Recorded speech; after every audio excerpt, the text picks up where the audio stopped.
கேரள மாநிலம் தேக்குவட்டையில் பவானி ஆற்றின் குறுக்கே கேரள அரசு தடுப்பணை கட்ட இருப்பதாக கூறப்படுவது தொடர்பாக அங்குள்ள விவசாயிகள் சங்க பிரதிநிதிகளுடன் செய்தியாளர் மார்ட்டின் நடத்திய நேர்காணலை இப்போது பார்க்கலாம். நாம் இருக்கக்கூடிய இந்த இடம் தேக்குவட்டை என்ற இடத்திலே தான் இங்கே ஒரு சிறிய அளவிலான ஒரு தடுப்பணை வர இருப்பதாக இந்த பகுதி மக்கள் தெரிவிக்கிறார்கள். அது மட்டுமல்லாமல் இன்று நடந்த ஒரு ஆலோசனை கூட்டத்திலே இந்த பகுதி பவானி ஆற்றிலே கேரள வனப்பகுதியிலே கிட்டத்தட்ட 5 இடங்களில் சிறிய அளவிலான ஒரு தடுப்பணைகள் கட்டப்பட இருப்பதாகவும் தெரிய வருகிறது.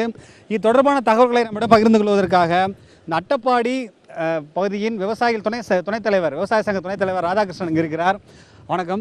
இன்னைக்கு காலையில் நடந்த ஆலோசனை கூட்டம் என்ன, அதை பற்றி சொல்லுங்கள். காலையில் நடந்த ஆலோசனை கூட்டம் வந்துங்க இங்கே பழங்குடி மக்களுக்காகவும் இங்கே தமிழ் மலையாளி விவசாயிகளுக்காகவும் வேண்டி இந்த தண்ணி இல்லாத விவசாயிகளுக்கு நீர்ப்பாசனம் விவசாயத்துக்குள்ள நீர்ப்பாசனத்துக்காக கவர்மெண்ட் வந்து லிஃப்டிகேஷன் வச்சு கொடுக்குது, மோட்டர் வச்சு தண்ணி அவங்க இடத்துக்கு கொண்டு வந்து கொடுக்குற மாதிரி விவசாயம் பண்ணுறதுக்கு வேண்டி கொடுக்குது. அவ்வளோதானுங்க.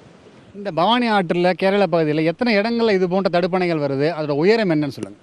இங்கே வந்து தடுப்பணைன்னு சொன்னால் ஒரு சின்ன தடுப்பணை தானுங்க. அது வந்து ஒரு 3 அடி ஹைட்டில் வரும், 3 அடி வளர்த்தியும் ஒரு 4 அடி அகலத்தில் தான் வரப்போகுதுங்க. விவசாயத்துக்குள்ள பாசன வசதிக்காக உள்ள தடுப்பணை மட்டும்தான். பின்ன எல்லாரும் சொல்கிற மாதிரி இது பெரிய டேமு அப்படி இப்படியெல்லாம் எதுவுமே கிடையாதுங்க. இங்கே இது போன்ற தடுப்பணை கட்டப்பட்டால் இந்த தமிழக பகுதியில் இருக்கக்கூடிய 3 மாவட்டங்கள் பாதிக்கப்படும்னு சொல்லப்படுது. அதை பற்றி என்ன நினைக்கிறீங்க?